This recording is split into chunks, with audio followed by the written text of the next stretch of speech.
Hello and good day to everyone. This is Phyllis Everett from Saffron Trust. And as you may be aware, Saffron Trust is an organization that looks to reduce socioeconomic disparities in marginalized communities in Williamson and Travis County area of Texas. We look to change life outcomes for women. And so we do that very aggressively and very powerfully, and we always bring you good information from people in the community that are doing amazing work, that have the same vision that we do at Saffron Trust. So today, here, I'm going to be bringing you Darline Turner, and she's from an organization, Healing Hands, the Community Doula Project. And she's sitting with me today, and she's going to be telling you some wonderful work that she's doing, and she's going to be talking about the birth work that she's doing. So before we begin, the first question that I have, Darline, which I asked you when I first met you, what is birth work? Yeah. Well, birth work, I don't know where the term came from. Yeah. Birth work is what we call kind of the ancillary wraparound services that go with childbearing. Okay. So everybody knows about the obstetrician, everybody knows about a midwife, and maybe a nurse practitioner. But beyond that, there are a lot of people that are working with women to improve their birth outcomes that, you know, it hasn't gone kind of mainstream, it's not reimbursed by insurance, it's not really talked about, but we're kind of the people who are doing, just kind of holding the glue in there. Yeah, I'm a doula, yes. And so I attend women during birth, before and after. So I support them through pregnancy, through labor and delivery, and into the postpartum. So I'm in their homes. Wow. I'm doing stuff in their homes. I'm going to office visits with them. I'm there if things aren't going well. You know, I'm there when maybe they get bad news, or they get that diagnosis of, you know, gestational diabetes, and like, what do I do? And, yes. You know, they will have the education from their provider, but how do they do that in the day-to-day, in their practical lives? And that's what birth workers do. We're belly binding. After birth. We're teaching them about their diets. We're working with them to strengthen. I work with women who are on bed rest at home or in the hospital. So we're kind of doing all those wraparound services. What is doula? And doulas are, I say women, I hear there are male doulas, but I've not met one. Doulas are women who attend to women during childbearing. The original term is from the Greek, and it means like maidservant. Oh. And what it really is a woman who is there beside the woman while she is laboring. Because, you know, back in the day, this is kind of a new fancy phenomenon, but I mean, even as far back as, you know, the Hebrews, when you read in the Bible, the women who were the midwives and essentially doulas were attending to the women when they were having their child. This is kind of an ancient practice, and if you think about our great-grandmothers back in slave quarters and stuff, everybody was coming together when this woman was having this child. Someone was taking care of her children, someone was cooking food, somebody was cleaning her house. And those are the doulas. Yes. Those are the doulas. They're coming around, wrapping around, and supporting her and her family. Okay. You interested in birth work? What? Well, birth work is kind of the global name for all things pertaining to women's health and childbearing. So I have been interested in birth work since I was about 12 years old. I remember sitting in my mom's kitchen, and this is CBS Evening News with Walter Cronkite. Walter Cronkite. I know. Yeah, so I know. Tonight we were talking about the first test tube baby. Really? Steptoe and Edwards were announcing the birth of Louise Brown. This was July of 1978. And I was fascinated, like, how did you squish a baby in a test tube, not understanding that they were talking about in vitro fertilization. But that so captivated me that, you know, I rode my little banana seat bike down to the library, and I really am dating myself, looked in the card catalog for books and everything that I could read pertaining to this. It shaped what I studied in high school. It shaped how I applied to college because I wanted to go to medical school. It shaped, you know, me going to graduate school. It has literally, that one broadcast has changed my whole trajectory and what I do for work now. That's pretty amazing. That's a good story. I love that. And why did you develop Mama's Bed Rest and Beyond? Well, Mama's on Bed Rest is really my other baby, as I call it, because Yes. when I was having children, I did not have wonderful experiences. I mean, I love my children. I'm not trying to be... And we have two, correct? I have 2 children. Their names are?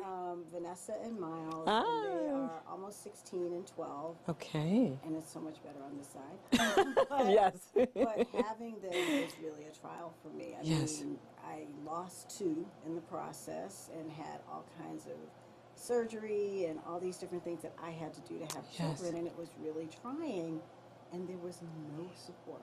And it was kind of like this taboo thing you didn't talk about if you had trouble getting pregnant, especially that's as a true. Black person. And it was lonely, it was sad. You know, you get pregnant and then you lose it. I mean, you know, these types of things, but there was no one to talk to about it. And then, you know, I was having my daughter, and that just, it totally went south. You know, she came early. Yes. She was a crash C-section. And then right after they got her out, I crashed and started bleeding. And it was just this cacophony of sound and instruments and things in the operating room. My husband at the time was standing there like deer in the headlights because, you know, they had the baby on the thing working on the baby. They have me on the table working on me. And no one was talking to him because there was so much going on. Wow.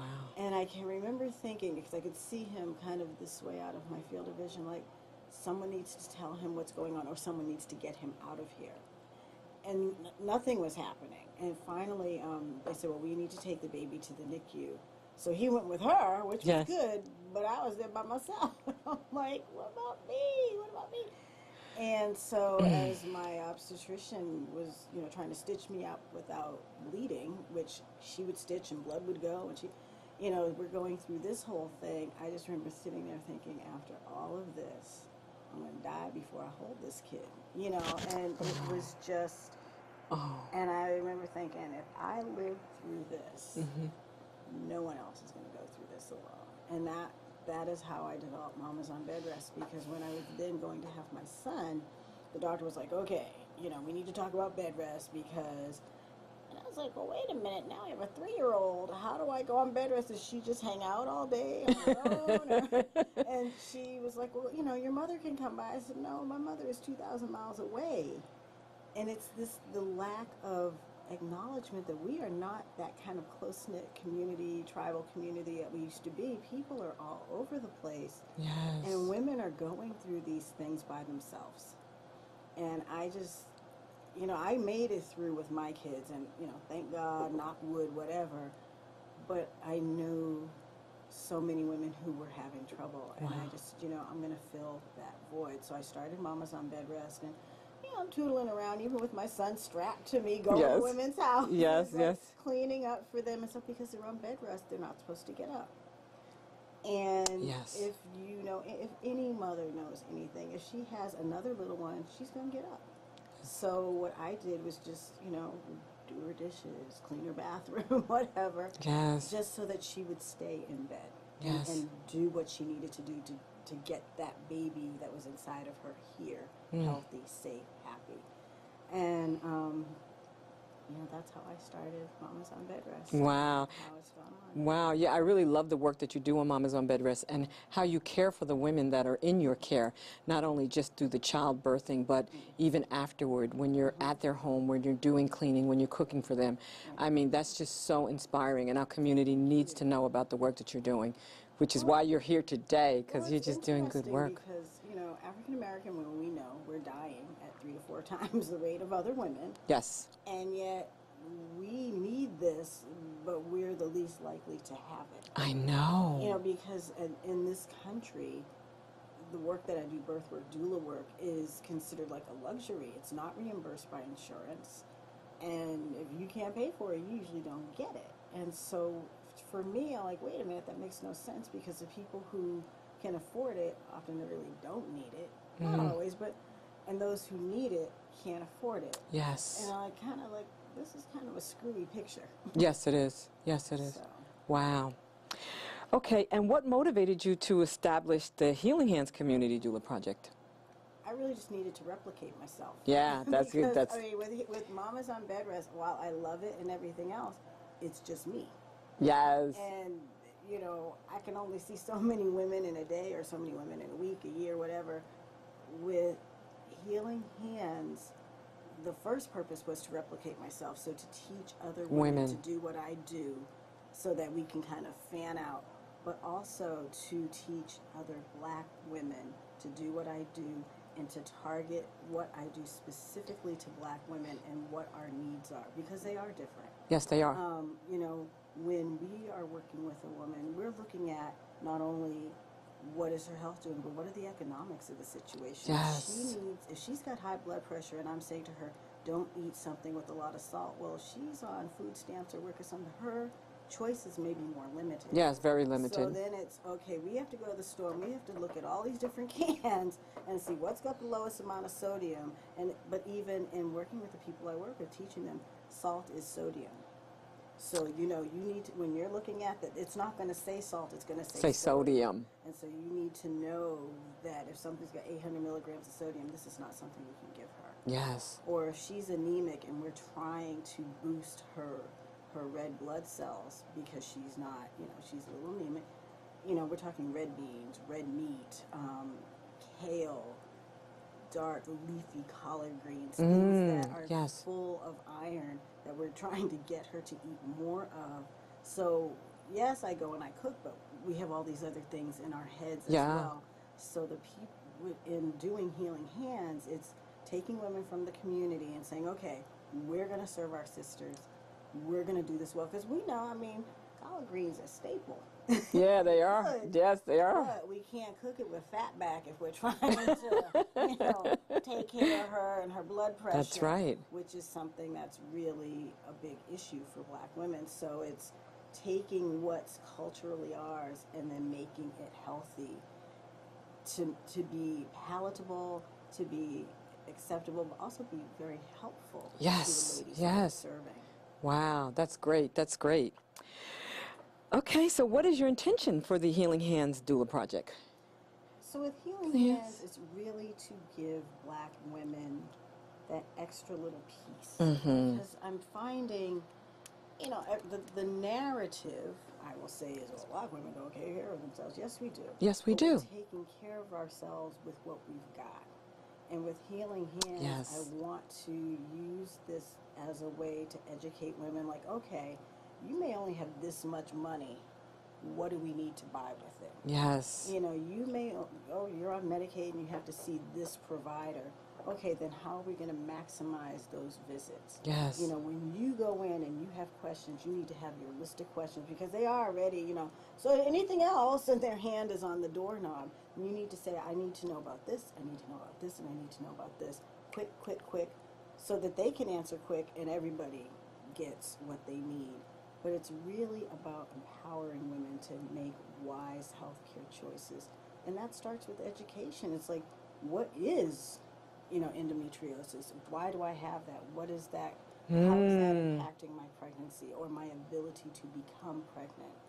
And many women don't know. They just know they have it. And Black women have it at a disproportionately high rate. Same thing with fibroids. Same thing with lupus. Same thing with all of these things that are impacting our reproductive abilities, yet we're not talking about it. We're not necessarily managing it. So, and then when you go to the doctor, you have your lupus doctor, you have your OB, you have your GP, and none of them are talking. None of them are communicating. And so you're here trying to juggle these balls in the air. Well, this doctor told me to take this, but then you read the black box or whatever on the medication, and it's contraindicated for that. Oh, yeah. But you've got that. And it's like, wait a minute. So what I'm trying to do with this is to educate women to take all of your varying parts, kind of lay them out, look at them, and then how are we going to integrate them? How do we put it all together for a complete picture that you're getting the best care possible? Because sadly, we have to navigate this ourselves. And, you know, where you would think your primary provider is going to navigate this for you, it's really not happening. And that's a lot of the role of the community doula. We're helping women navigate, and we're being that, like, wait, did you see that? Did you do that?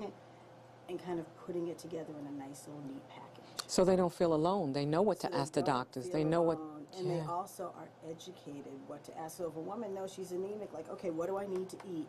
how anemic am I? When are we going to check again? Because a lot of doctors tell you and then they don't check again. So how do you know if you're not anemic anymore? Right. You know, like if your blood pressure's up, they do tend to check that, but how do you know if you're successful? Yeah, and educating the women, they feel more powerful when going in, Powerful. and they're you know, holding the doctors accountable.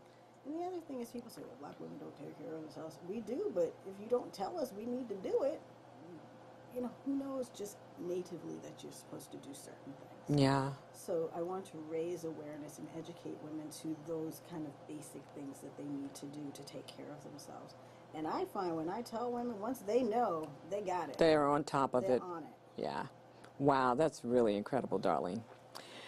Okay, so what is your ultimate goal as a birth worker? That's a good one for you to share with the audience. You know, my ultimate goal is that any woman, black, white, blue, green, whatever, can have a healthy pregnancy and a healthy baby and not risk her life doing so. I mean, you shouldn't, who is it? Is it Sean Terry? Someone, I can't remember now, and I'm sorry if I'm not giving That's you okay, that's okay. attribution, said just because a woman chooses to bring forth life, she should not have to risk her own in the process. Oh. And I mean, when I heard it, I was Yeah, that makes my hair stand up. wow. But that's what's going on with black women right now. The choice to have a child is literally becoming, I want to have a child, I want to give life, but will I be here to see it? And I want to get rid of that. And who better to tell the story than you? Because you experienced it. Because I experienced it. I mean, Wow. not to the degree. I mean, I know women who had far worse pregnancies than I did. I was extremely lucky because I literally hemorrhaged on the table. I hemorrhaged in the OR after my C-section. So I really only hemorrhaged like 30 minutes, which, you know, some people say, well, that was still 30 minutes. But it literally in the hands of my obstetrician. Okay. So, you know, she was like, get this, get that. I can remember her calling out things. Wow. And people were running. Wow. And they're, you know, flipping open the packages onto the, I don't know, where they have all the instruments. And Yes. everything. And she was just grabbing things. I mean, I was extremely lucky because 40 minutes later I was closed. I was good. You know, she worked it. But if that had been a home birth, I probably wouldn't have made it. If that had even been a birthing center birth, I might not have made it. And I'm very cognizant of that. If I had been a woman in a rural village somewhere, You wouldn't have made I it. would not have made it. Wow. So I am extremely, extremely lucky and thankful to be here. Oh, we are talking thankful to you have today. you. I am extremely thankful that that child is now almost 16 and you know, doing all that 16-year-old stuff. And Tell me about it. but, you know, also understanding that not every woman is that fortunate. And sometimes it's through nobody's fault. And we want to, you know, acknowledge that sometimes it just happens. But what are we going to do when that happens? And how can we take care of ourselves to minimize that? Yes. On this end. On this end. Our end. Yeah. What can we do for ourselves to minimize Yeah, you and I have been talking about that quite a bit. Yeah. That's really powerful. How will you know that you've done what you came to do? What's going to be your epiphany there to know that, yeah, I It's can? not really an epiphany. No, We're it's not going to be dying. I mean, we're not going to see for every white woman who dies, 3 black women die. In fact, we're not going to see women dying at the rates we see. Now, Yeah. unfortunately, there is always going to be unfortunate circumstances that no one could predict. But in America right now, there are things that we know increase the risks. Oh, yeah, we read about it all the We time. know the induction rates. We know the C-section rates. We know, you know, whether or not women get early prenatal care. I mean, there are several things that we know Yeah. are affecting these rates. So when we know every woman gets good prenatal care, when every woman can go to term without someone like, well, I think we need to induce you, we need to do this, we need to, you know, that she feels comfortable enough in her body to say, yes, I'm going to give birth. And I'm not going to worry about, you know, all these other things. So many women are like, I'm afraid of the pain. It's like, it's a little late. You know, a little late for that. You know, we're here now and this baby's coming out. Yes. And we need to educate women that the reality is childbirth is painful. Yes, it is. But it's a transient pain. And if we teach them the techniques to manage their pain, the deep breathing, the muscle relaxation, and teaching doulas how to do, you know, varying massage techniques, how to, you know, well, as we say, shake a baby down. If, you know, it seems to be getting stuck, there are things that can be done, then she can go ahead and birth this baby. But everybody keeps it, well, you know, you're just stuck, we'll have a C-section. No, there are some things we can do. Sometimes a C-section, like in my case, was necessary, but not at the numbers we're seeing in this country. Oh, yeah, very alarming. You know, not in the numbers of hemorrhage that we're seeing in America. Oh. We're not out in the bush. You know, we shouldn't be seeing this. You know, we can manage high blood pressure, and we can also talk to women before they even get pregnant and say, you know, who in your family has this? Because that's a precursor. We have to, you know, everybody knows, oh, Uncle Fred, he had pressure. Well, if Uncle Fred's your mother's brother or your father's brother, we need to look at that. Yes. We need to look at your risk now. Does your mother have pressure? Does your father have sugar? You know, we need to ask the questions. And, you know, doctors say, well, I asked if they were diabetic. Sometimes our people don't know Yes. the proper term. And you have to say, folks in your family have sugar. I mean, it's a very simple shift.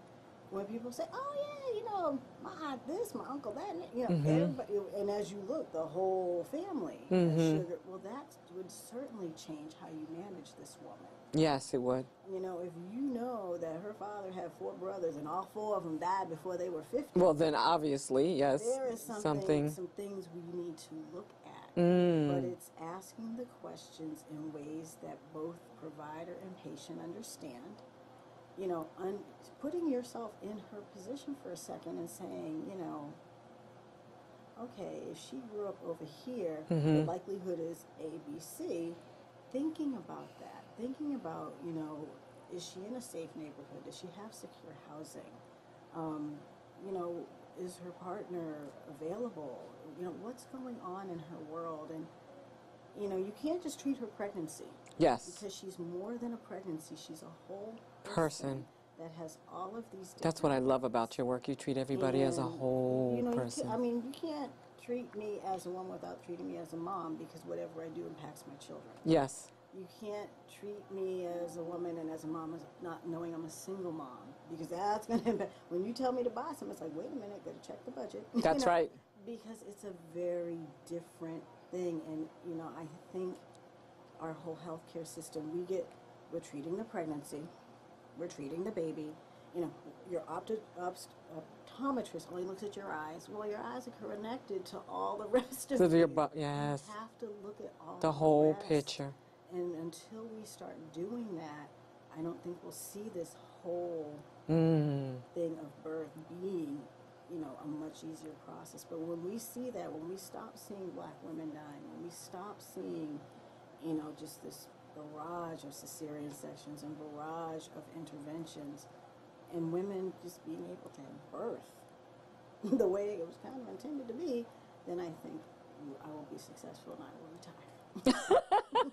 You could never retire. I probably won't because of our culture. But, Yes. but, you know, that's when I know, like, when we stop seeing women die, when we stop seeing the news reports and things, then I'll know we've done it. Okay. And so you answered my last question. What will birth look like at that point, I would imagine? Yeah, it'll be, a woman will be able to simply give birth. Yes. You know, to allow her body the time. You know, there's a push now, like, every woman should be induced by 39 weeks. Like, well, wait, pregnancy is 40. You know, and Oh, that's the first time I heard that. Yeah. you know, this is kind of a new wave of things, you know, that they want women to give birth by 39 weeks. And I keep going, well, God said 40. Actually, now that you say that, I think my daughter-in-law recently, who just had a baby, maybe her doctor, her 39 weeks. And sometimes it's something so like, we'll just break your water. Wow. Or we'll just give you a little Pitocin. We're going to do this. We're going to do that. And I'm kind of like, if the body was designed to go 40 weeks to grow this baby, why can't we go 40?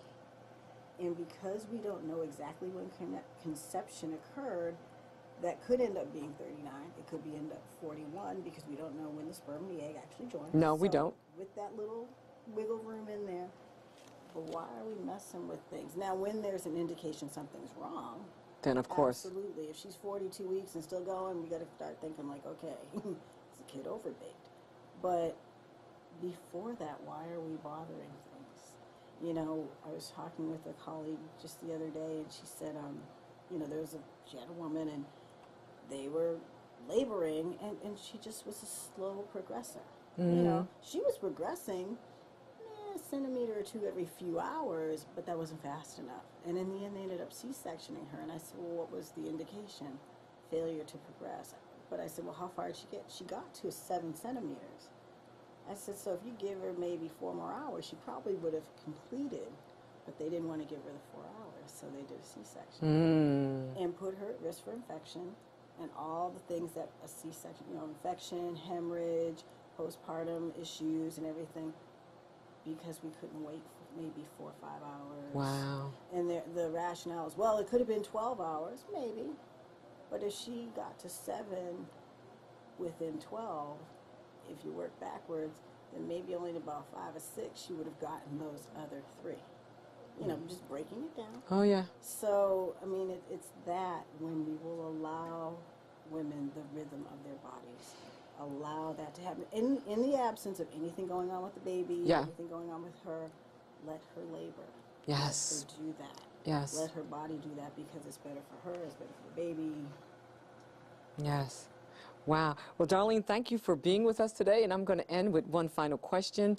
And that's just, you know, as my network of women with Saffron Trust, you know, please share with them some of your expertise and why you feel collaborating with Saffron Trust and, you know, speaking with us how we are a good relationship, or any kind of information you can share with the viewers of how, you know, your expertise would benefit women from our network.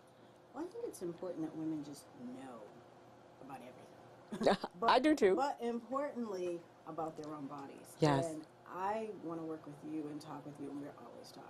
Yes, we are. Because, you know, who better to know about your body than you? It kind of cracks me up when I hear, no offense to the men, but I hear male doctors say, well, you know, my 25 years experience, this is what's going on. Okay, that's nice, but I've been living in this body 52 years. What are you going to tell me about it? Yeah. You know, I have a real problem when people, I mean, yes, doctors are great and they are knowledgeable and they, you know, we need them. Don't get me wrong. But you have to have a certain degree of ownership and of agency of your own self. Yes. You have to know, because they may be telling you it's this, and something always inside of you is like, no, I don't think that. Like, you know that feeling is not that one thing, but this over here, and you're like, but no, I really think it's this. And I really want women to stand up and say, absolutely, I really appreciate your medical expertise and that you're trying to do, but it's really this over here. I need you to listen to this piece over here. Yeah. You know, I'm telling you I have a headache. I'm not just hysterical. No, it's really hurting. Oh, yeah. Or I'm having this symptom, and it comes every month when I get my period. So clearly there's a connection. We need to look at that. And I want women to have not only the knowledge, but the self-awareness and self-confidence to say, no, no, no, sir or madam. Yes. I appreciate what you said, but I don't agree with you, and I think we need to go in a different direction. Yes. And we don't do that. Yeah. You know, the doctor said, so I just did it. I said, well, did you feel comfortable? Well, no, I didn't think it was right, but they said, and I'm like, well, wait a minute, you know. So I really want people to have that inner confidence to say, you know, I know you went to school a really long time, but we're not on the right track.